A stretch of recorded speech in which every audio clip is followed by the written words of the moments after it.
கர்த்தருடைய பரிசுத்த நாமத்துக்கு மகிமை உண்டாவதாக. இன்றைய நம்பிக்கையின் விதைகளோடு உங்களை சந்திப்பதில் மகிழ்ச்சி அடைகிறோம். யாத்திராகமம் 7வது அதிகாரம் 12வது வசனம். அவர்கள் ஒவ்வொருவனாக தன் தன் கோலை போட்டபோது அவைகள் சர்ப்பங்களாயின. ஆரோனுடைய கோலோ அவர்களுடைய கோல்களை விழுங்கிற்று என்று வேதம் சொல்லுகிறது. பெரியமானவர்களே, மந்திரவாதம் என்று சொல்லப்படுகிற இடத்திலே மந்திரவாதம் என்றால் அநேக நேரத்திலே மனுஷர்களுடைய கண்களை கட்டி அவர்களை இருளிலே தள்ளுகிற ஒரு காரியம். இது சாத்தானுடைய ஒரு வஞ்சகம் என்று நாங்கள் சொல்லலாம். ஏனென்றால் இன்றைக்கு கூட பாருங்கள், நாங்கள் உலகத்திலே அநேக இடங்களிலே மேஜிக் ஷோக்களை நடத்துகிறார்கள். அநேக வித்தைகளை மக்களுடைய கண்களை கட்டி அவர்களுக்கு காண்பித்து அவர்களை மகிழ்விக்கிறார். இதற்கு பின்னாலே இயங்குகிற சக்தி என்னவென்றால் இது ஒரு சாத்தானுடைய வல்லமை. அந்த நேரத்தில் மக்களுடைய கண்களை கட்டுகிற ஒரு வித்தையை தான் இவர்கள் அந்த இடத்திலே செய்து காண்பிக்கிறார்கள். பிரியமானவர்களே, இது போலதான் இந்த இடத்துல ஆரோனுடைய கோல் அங்கே இருந்த அத்தனை மந்திரவாதிகளுடைய கோல்களையும் விழுங்கிற்று என்று சொல்லப்பட்டது.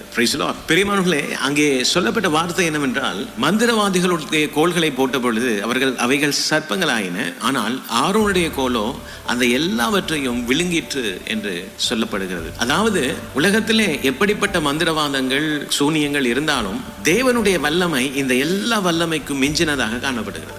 பெரியமானவர்களே, கொஞ்சம் காலங்களுக்கு முன்பு 2000ஆம் ஆண்டுல மொசாம்பிக் என்ற தேசத்திலே மிஷனரி பிரையன் ஹெரல் அவர் மற்றும் அவருடைய மனைவி அந்த தேசத்திலே கர்த்தருடைய ஊழியத்தை செய்து கொண்டிருந்தார்கள். அந்த தேசத்திலே அவர்கள் ஊழியத்தை செய்யும் பொழுது அங்கே ஒவ்வொரு வாரமும் ஒரு பைபிள் வேதாகம படிப்பை அவர்கள் அந்த ஜனங்களுக்கு சொல்லிக் கொடுத்து வந்தார்கள். இதன் மத்தியிலே ஒரு மந்திரவாதத்தை அடிப்படையாக கொண்டு மந்திரவாதங்களை செய்கிற ஒரு பெண் இந்த பைபிள் ஸ்டடிகள் கலந்து கொண்டார். அவள் தன்னுடைய தொழிலை அவர்களுக்கு வெளிப்படுத்தாமல் அவள் அந்த இடத்திலே ஒவ்வொரு வாரமும் அந்த பைபிள் ஸ்டடிக்கு தவறாமல் கலந்து கொண்டார். இப்படி இருக்கிற ஒரு நாள் தன்னுடைய மந்திரவாதம் பொய் என்று அந்த வேதத்தின் அந்த சத்தியங்களோடு ஒப்பிட்டு அவள் உணர்ந்து கொண்ட பொழுது அவள் அந்த இடத்துல தன்னை ஒப்பு கொடுத்தார். அந்த ஜனங்கள் எல்லாரும் அவளுடைய வீட்டுக்கு போய் அவளுடைய மந்திரவாத காரியங்களை எல்லாம் எடுத்து எரித்து சுட்டெரித்தார்கள். பின்பு அவள் விடுதலை ஆகினார். இப்படி இருக்க அவள் 7ஆம் குழந்தையை பெறுகிறதுக்கு கர்ப்பமானாள். சுற்றி இருக்கிறவர்கள் என்ன சொன்னார்கள் தெரியுமா? நீ இந்த மந்திரவாதி சக்தி இல்லாமல் இந்த பிள்ளையை பெற்றால் அந்த பிள்ளை மரித்து விடும் என்று சொன்னார்கள். ஆனால் இவள் தைரியமாக விசுவாசத்திலே நின்றால் பிள்ளையை பெற்றால். பிள்ளை வளர்ந்தது, கர்த்தருக்குள் வளர்ந்தது.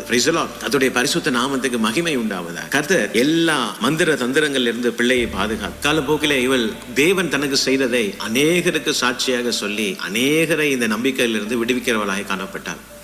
கர்த்தர் தாமே இந்த வசனங்களோடு உங்களை ஆசீர்வதித்திருப்பார் என்று நான் விசுவாசிக்கிறேன். தொடர்ந்தும் பைபிள் மேரத்தன் வேத தியான பகுதிகளோடு இணைந்து கர்த்தருடைய ஆசீர்வாதத்தை பெற்றுக்கொள்ளுங்கள். பிரியமானவர்களே, உலகத்தில் இருக்கிற எந்த சக்தியிலும் பார்க்க நம்முடைய தேவனுடைய சக்தி பெரியது. God bless you.